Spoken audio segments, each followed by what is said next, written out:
Hello, good morning मेरे प्यारे बच्चों। मैं अजय नीलाक्षी क्लासेस के परिवार में आपका हार्दिक स्वागत करता हूं। मैं इस प्लेटफॉर्म पर नीलाक्षी क्लासेस के इस प्लेटफॉर्म पर उपस्थित हुआ हूं आपको कक्षा 10 का गणित पढ़ाने के लिए।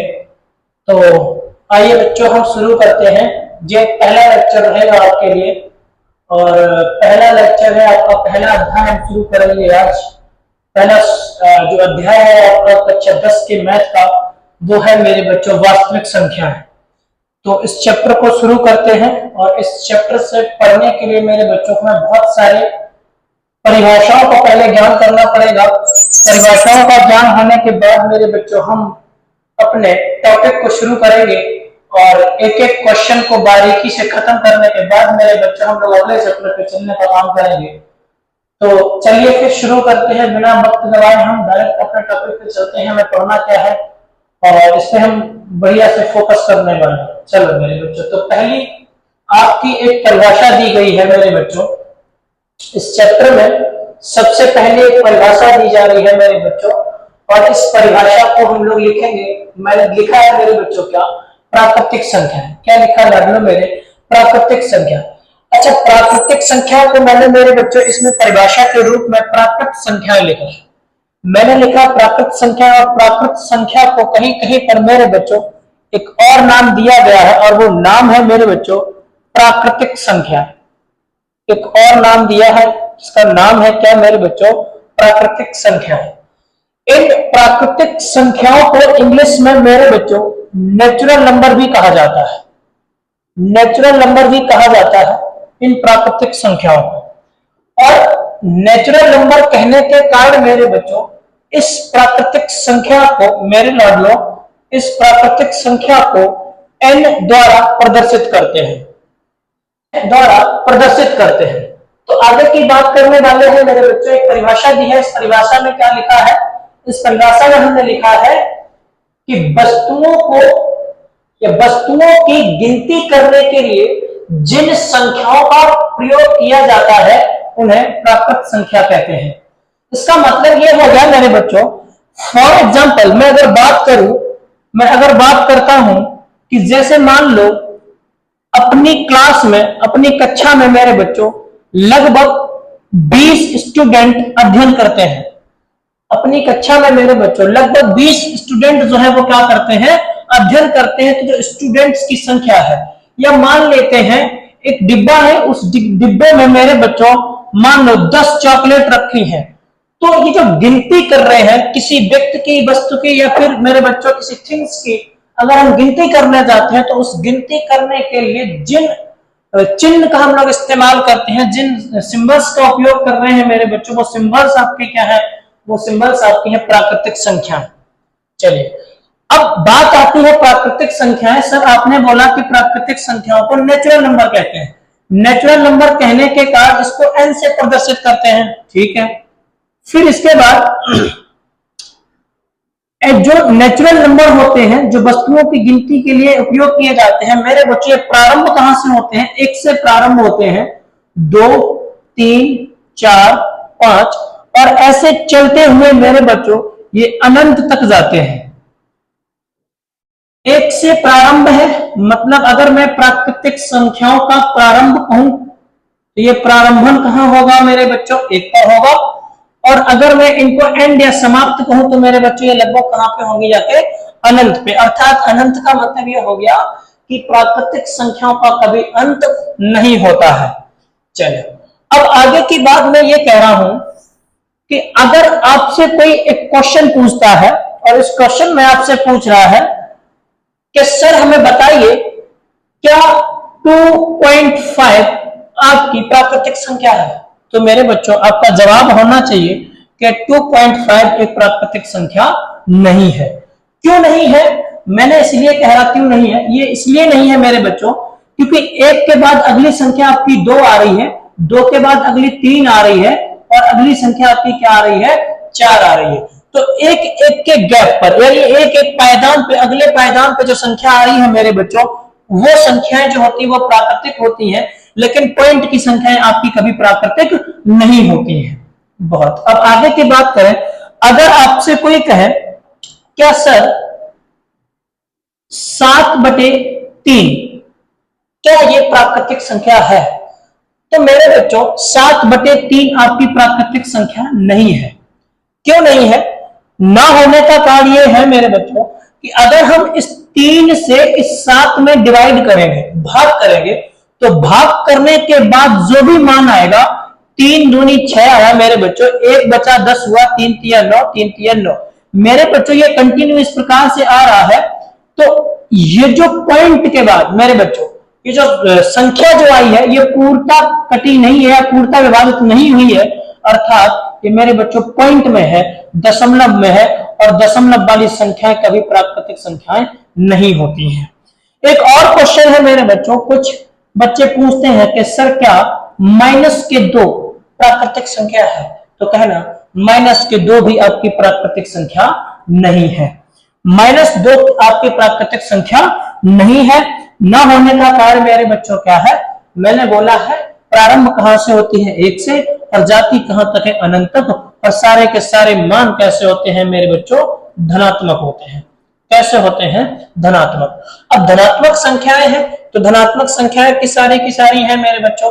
मैंने बोला पहली बात मैंने क्या बोली मेरे बच्चों? प्राकृतिक संख्याएं जो होती हैं इन्हें प्राकृत संख्या भी कहते हैं। इंग्लिश में इसको नेचुरल नंबर कहा जाता है। और नेचुरल नंबर की मैंने परिभाषा क्या दी है? मैंने परिभाषा दी है कि वस्तुओं को गिनती करने के लिए जिन संख्याओं का प्रयोग किया जाता है उन्हें हम लोग क्या कहते हैं? प्राकृत संख्याएं कहते हैं। प्राकृतिक संख्या को अंग्रेजी में, इंग्लिश में मेरे बच्चों नेचुरल नंबर कहने के कारण इसको हम किससे प्रदर्शित कर देते हैं? एन से प्रदर्शित कर देते हैं।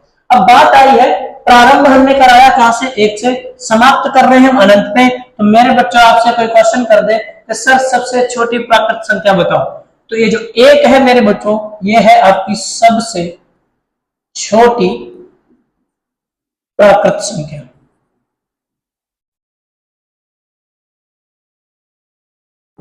ये है आपकी मेरे बच्चों सबसे छोटी प्राकृत संख्या। अब आगे की बात, एक और पॉइंट हम आपको बता रहे हैं। इस पॉइंट में मान लो मैंने लिखा 15/5, क्या ये मेरे बच्चों प्राकृत संख्या है? तो कहना सर हाँ ये क्या है आपकी? ये प्राकृत संख्या है।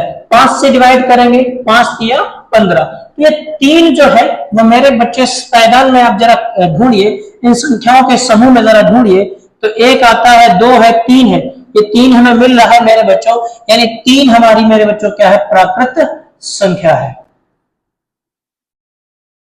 3 हमारी क्या है? प्राकृत संख्या है। 4 पॉइंट हमने आपको समझाए हैं, प्राकृत संख्या आपको बता दी है, प्राकृत संख्या की ये परिभाषा होती है। प्राकृत संख्या को नेचुरल नंबर कहने की वजह से एन से प्रदर्शित कर देते हैं। सबसे छोटी प्राकृत संख्या आपकी क्या होती है मेरे बच्चों? 1 हो जाती है। और उसके बाद हमने बोला है आपको अगर नेचुरल नंबर जो है मेरे बच्चों वो 1 से प्रारंभ होकर अनंत तक जाते हैं, जो 1 है वो सबसे छोटी प्राकृत संख्या है। सबसे बड़ी संख्या आपकी क्या होती है? अनंत होती है। और ये सब के सारे नंबर कैसे होते हैं? धनात्मक होते हैं। और ये मेरे बच्चों नेचुरल नंबर का आपका क्या दिया मैंने? समूह बनाया है। यहां पर हमने आपको समझाया 2.5 यानी ये दशमलव में है, और दशमलव की संख्या कभी भी नेचुरल नंबर नहीं होती है। उसके बाद हमने आपको बताया मेरे बच्चों 7/3 जो है इसको जब डिवाइड किया गया तो ये भी मेरे बच्चों मान किस में आया है? दशमलव में आया है। और दशमलव में आया है तो भी आपकी प्राकृतिक संख्या नहीं है। अगला मान हमने लिखा है मेरे बच्चों माइनस का। अगला मान हमने माइनस का लिखा और माइनस के 2 लिखे हैं मेरे बच्चों। माइनस का 1 हो, माइनस के 5 हो, माइनस के 2/5 हो, कुछ भी मेरे बच्चों ये ऋणात्मक मान, जो ऋणात्मक मान होते हैं वो भी मेरे बच्चों आपके प्राकृत संख्या नहीं होते हैं। तो ऋणात्मक मान है वो भी प्राकृत संख्या नहीं होंगे। आगे मैंने पॉइंट लिखा, अगला पॉइंट में मैंने बच्चों लिखा है 15/3। मैंने भाग किया, भाग करने के बाद हमें 3 प्राप्त हुआ, और 3 आपकी क्या है? एक प्राकृत संख्या है। तो मुझे लगता है मेरे बच्चों आपको प्राकृतिक संख्या पूरी तरीके से क्लियर हो गई होगी। अब हम लोग चलते हैं अगली संख्या पर। जो नेक्स्ट संख्या है मेरे बच्चों वो कौन सी है? अगली संख्या हमने आपको दी है पूर्ण संख्या। अब पूर्ण संख्या जो है मेरे बच्चों, इस पूर्ण संख्या को इंग्लिश में होल नंबर क्या कहते हैं मेरे बच्चों? होल नंबर कहते हैं। और होल नंबर कहने की वजह से पूर्ण संख्या होल नंबर कहने की वजह से मेरे बच्चों W द्वारा क्या करी जाती है, प्रदर्शित की जाती है। यहां पर हमने दर्शाया, कुछ पॉइंट्स हमने आपको समझाए हैं। अब यहां देखना, कुछ नहीं, एक सिंपल सा पॉइंट याद रखो मेरे बच्चों। हमने लिखे थे नेचुरल नंबर, हमने क्या पढ़े थे, नेचुरल नंबर पढ़े थे, और नेचुरल नंबर को हमने दर्शाया था, 1 से प्रारंभ किया था, 2 लिखा था, 3, 4, 5, और ऐसे करते करते हम कहां चले गए थे, अनंत तक। ये जो लिखे थे ये सारा नेचुरल नंबर था, नेचुरल था मेरे बच्चों, और नेचुरल को हमने बोला था प्राकृत संख्या। क्या बोला था, प्राकृत संख्या।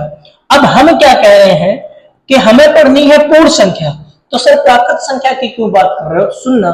कह रहे कि जो पूर्ण संख्या है मेरे बच्चों, इस प्राकृत संख्या के समूह में, जो प्राकृत संख्या का समूह है, इस समूह में मेरे बच्चों शून्य शामिल कर दो। क्या शामिल कर दो मेरे बच्चों, शून्य शामिल कर दो, तो इस संख्या का नाम हो जाएगा क्या, पूर्ण संख्या।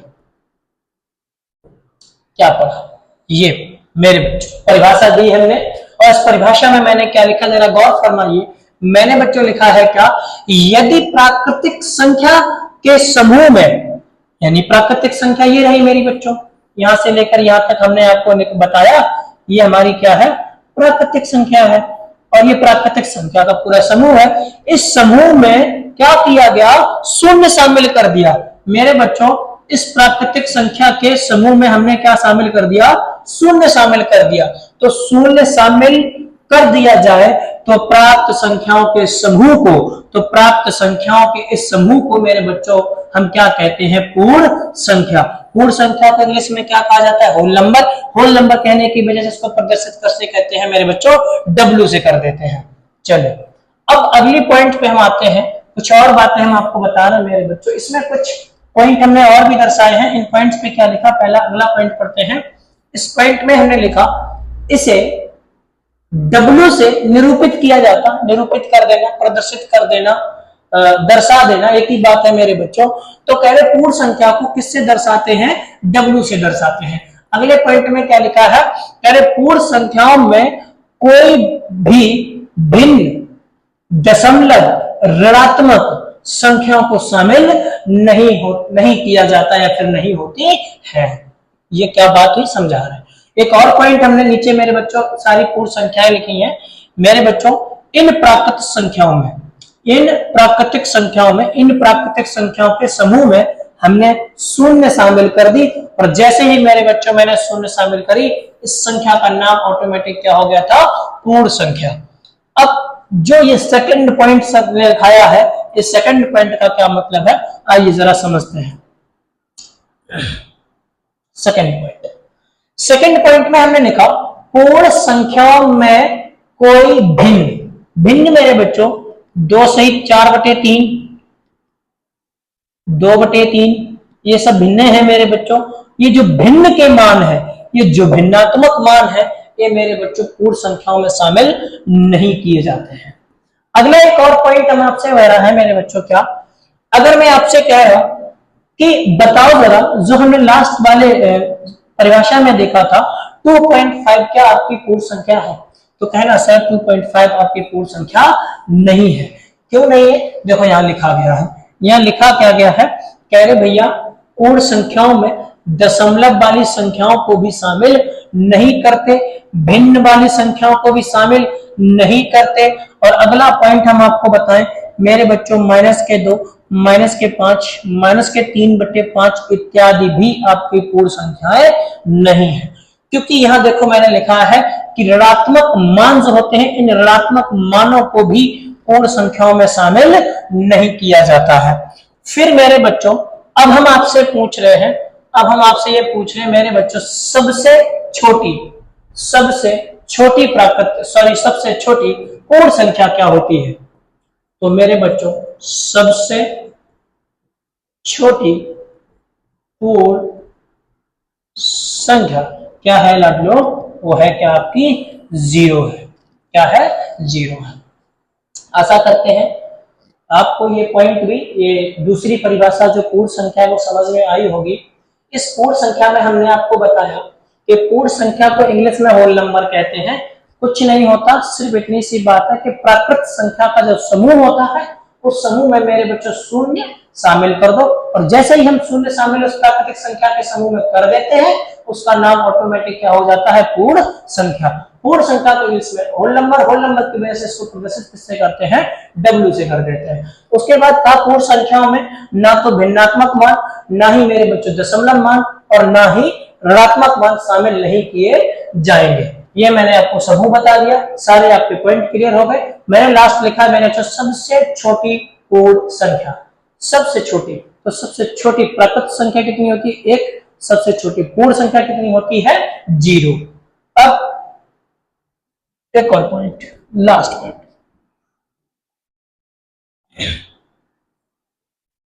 पच्चीस बटे 5, 25/5। मेरे बच्चों बताओ जरा, क्या ये पूर्ण संख्या है, क्या ये पूर्ण संख्या है?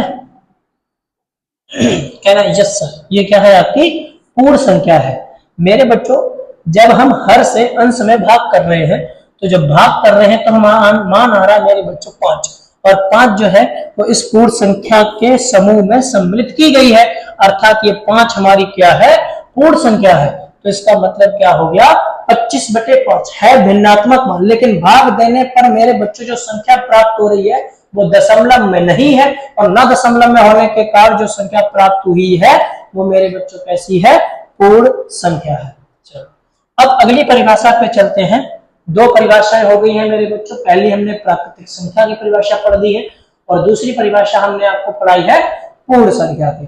अब अगली परिभाषा है मेरे बच्चों, उस पर हम लोग चल रहे हैं, और अगली संख्या हमने लिखी है आपकी पूर्णांक संख्या। क्या लिखी है मेरे बच्चों हमने, पूर्णांक संख्या।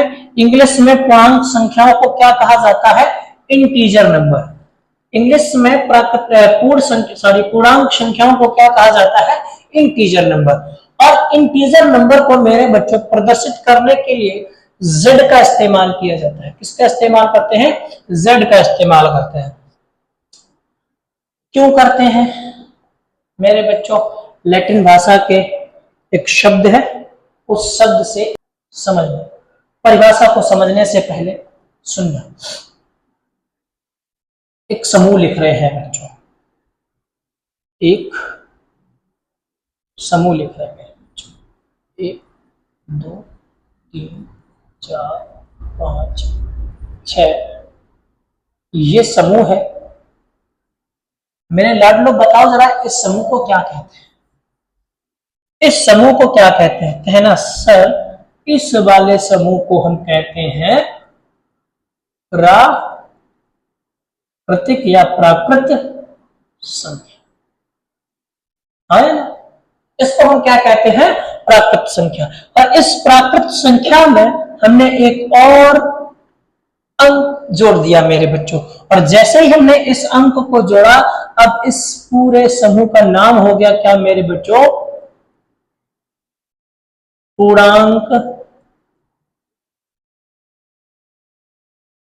इस पूरे समूह का नाम क्या होगा मेरे बच्चों, पूर्ण संख्या,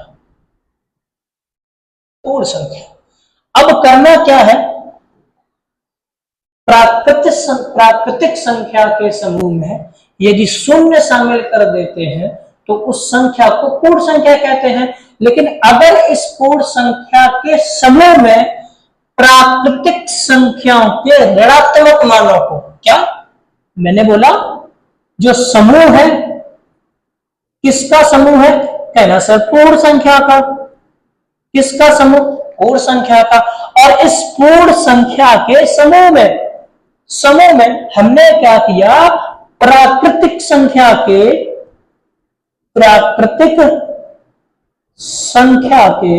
ऋणात्मक मानों को शामिल कर दिया। कैसे किया, करो जरा, करो मेरे बच्चों। -1, -2, -3, -4, -5, मेरे बच्चों ये माइनस के अनंत तक, ये जितने भी मान थे यहां से लेकर यहां तक ये ऋणात्मक मान है।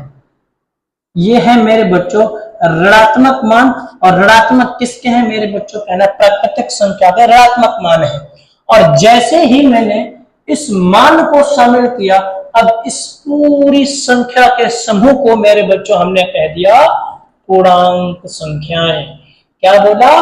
पूर्णांक संख्याएं। इंग्लिश में कहते हैं इंटीजर नंबर। जेड से इसको प्रदर्शित कर देते हैं। हमने इतना पढ़ा कि प्राकृतिक संख्या के समूह में 0 सम्मिलित कर दिया तो पूर्ण संख्या हो गई। और अगर हमने इस पूर्ण संख्या में प्राकृतिक संख्या के ऋणात्मक मानों को सम्मिलित कर दिया तो सम्मिलित करके ही मेरे बच्चों ये संख्याओं का नाम हो गया क्या? पूर्णांक संख्या। अब मेरे बच्चों पूर्णांक संख्या इसमें 3 तरीके की दिख रही है। कुछ पूर्णांक संख्या हमें ऋणात्मक दिख रही है, एक संख्या हमें 0 दिख रही है और बाकी संख्याएं हमें धनात्मक दिख रही है। तो अगर आपसे कोई पूछता है कि जो पूर्णांक संख्याएं होती वो कितने प्रकार की होती हैं, तो मेरे बच्चों ये पूर्णांक संख्याएं आपकी होती हैं 3 प्रकार की। पहली पूर्णांक संख्या क्या हो जाएगी मेरे बच्चों? ऋणात्मक पूर्णांक। क्या हो जाएगा आपका? ऋणात्मक पूर्णांक। और अगली संख्या आपकी क्या हो जाएगी? धनात्मक पूर्णांक। और अगली आपकी क्या हो जाएगी? शून्य पूर्णांक। शून्य पूर्णांक या फिर इसको मेरे बच्चों उदासीन भी कहा जाता है। उदासीन पूर्णांक। न तो ऋणात्मक और ना तो धनात्मक। ये मेरे बच्चों है शून्य पूर्णांक, उसको उदासीन पूर्णांक भी कहते हैं। अब बात क्या आई है? बात यह आई है कि सर हमने पढ़ा है, पहले पढ़ी थी प्राकृतिक संख्या। प्राकृतिक संख्या में 0 जोड़ा पूर्ण हो गई, पूर्ण में मैंने ऋणात्मक मान प्राकृतिक का जोड़ा पूर्णांक हो गई। 3 प्रकार की होती हैं। कौन कौन सी होती हैं? ऋणात्मक पूर्णांक, धनात्मक पूर्णांक, शून्य पूर्णांक इत्यादि। अब बात क्या करते हैं मेरे बच्चों, अब आपसे कोई पूछे कि भैया सबसे छोटी पूर्णांक संख्या बताइए, सबसे छोटी पूर्णांक। तो मेरे बच्चों मैंने बोला हम कहां चले गए थे? माइनस अनंत तक। कोई पता नहीं, अर्थात मैं सबसे छोटी पूर्णांक संख्या नहीं बता सकता। और मेरे बच्चों उसके बाद अगली हमने 0 लिखी है और अगली हमने लिखी है धनात्मक पूर्णांक। अब बात यह आती है कि सर ये जो पैटर्न लिखा गया, ये जो बनाया गया है मेरे बच्चों पूर्णांक संख्याओं का जो पैटर्न बनाया गया है, इसके पार्टीशन हमने कैसे करे, कैसे आपको समझाने की कोशिश करी है मेरे बच्चों। तो ये देखिए यहां पर हमने आपको समझाया है क्या मेरे बच्चों, ये वाला पक्ष हमने बोला है दाया पक्ष, बाया पक्ष बोल दो, बाया पक्ष। और ये हमारा है दाया भाग, दाया पक्ष।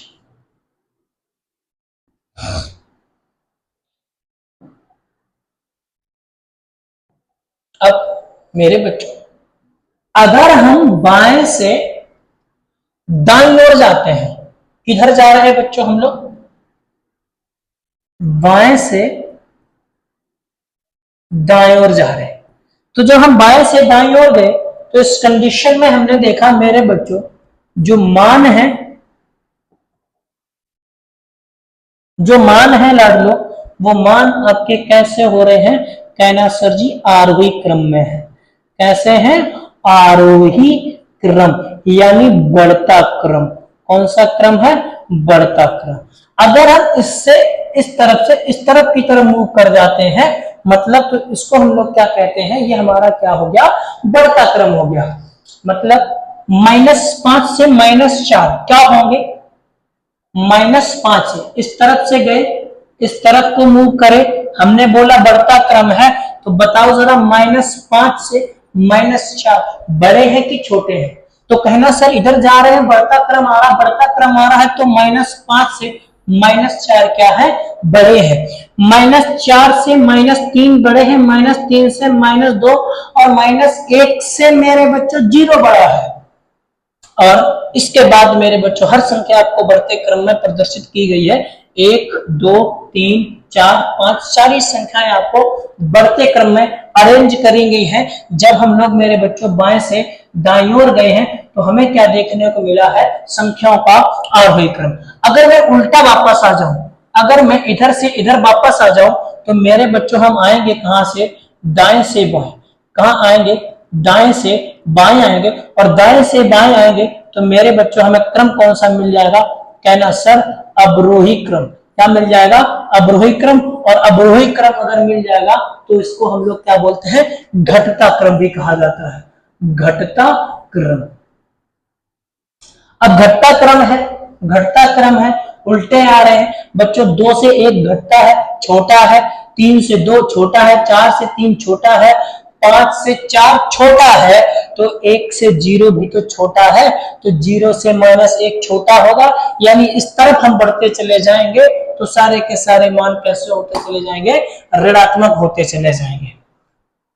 आशा करते हैं आपको मेरे द्वारा जो भी परिभाषाएं दी जा रही हैं, जो भी आपको समझाया जा रहा है, वो आपको समझ आ रहा होगा। अब इसमें हमने जो परिभाषा दी है, इस परिभाषा में आपको क्या समझाया है, इस परिभाषा में हमने आपको समझाया कि भैया यदि पूर्णांक यदि पूर्ण संख्याओं के समूह में, यदि पूर्ण संख्याओं के समूह में प्राकृतिक संख्याओं के ऋणात्मक मानों को शामिल कर लिया जाए तो प्राप्त संख्याओं के समूह को पूर्णांक संख्या कहा जाता है।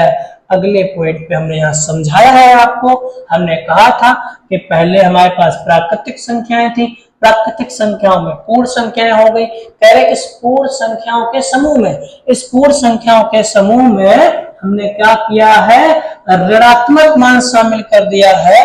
किसका ऋणात्मक मान, तो प्राकृतिक संख्याओं का ऋणात्मक मान। अगर हम प्राकृतिक संख्याओं का ऋणात्मक मान शामिल कर देंगे तो इन संख्याओं का नाम हो जाएगा आपका क्या, पूर्णांक संख्याएं। पूर्णांक संख्याएं 3 प्रकार की हैं, धनात्मक और ऋणात्मक, धनात्मक और शून्योत्तर, बोलो शून्य, शून्य अभी आपकी होती है, यहाँ देखो मैं लिखा है शून्य, न तो सकारात्मक है न तो नकारात्मक है, ये उदासीन है, शून्य पूर्णांक होता है इसका नाम। चलिए, तो आशा करते हैं यहाँ तक जो भी हमने पढ़ा है वो आपको समझ में आया होगा। और अगर हमारी वीडियो आपको पसंद आ रही है तो चैनल को सब्सक्राइब कर लेना, कमेंट कर देना मेरे बच्चों, और अगले दिन कंटिन्यू जुड़े रहने के लिए हमारे बेल आइकन को प्रेस कर देना, ताकि अगले दिन भी हम आपको सही समय पर सबसे पहले हम आपको आपके पास नोटिफिकेशन पहुंच जाए। मैं जब ऑनलाइन आऊं तो आपको समझ में, आपको पता चल जाएगा कि सर ऑनलाइन आए हुए हैं। ठीक है, एक टाइम डिसाइड किया गया है, शाम को 8 बजे से 9 बजे के बीच में हम आपको ऑनलाइन मिलेंगे। 8 बजे आपकी क्लास में स्टार्ट करेंगे, 9 बजे तक हम आपकी क्लास को कंटिन्यू करेंगे। ये हमारी आज हमने 3 परिभाषाएं पढ़ी है। आज हमने मात्र 3 परिभाषाएं पढ़ी हैं। पहली परिभाषा हमने पढ़ी है प्राकृतिक संख्या, दूसरी परिभाषा हमने पढ़ी है पूर्ण संख्या, तीसरी परिभाषा हमने पढ़ी है पूर्णांक संख्या। पूरा एक्सप्लेनेशन हो गया।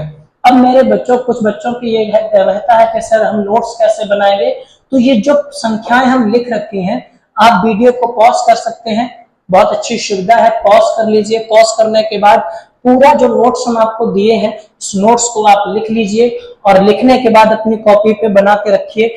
अगले पॉइंट को एक एक करके समझा दिया है मैंने, आप केवल लिख के रखेंगे इसको, ठीक है। तो यहाँ से आप नोट्स भी अपने जनरेट कर पाएंगे। और जैसे ही ये जितने भी परिभाषात्मक चीजें जो खत्म होती हैं, तथ्य आपके खत्म हो जाते हैं, उसके बाद मेरे बच्चों हम एक्सरसाइज पे चलेंगे और एक एक क्वेश्चन को करने वाले हैं, करेंगे बढ़िया से, ठीक है। और आपकी मैं लाइव क्लासेस भी लूंगा।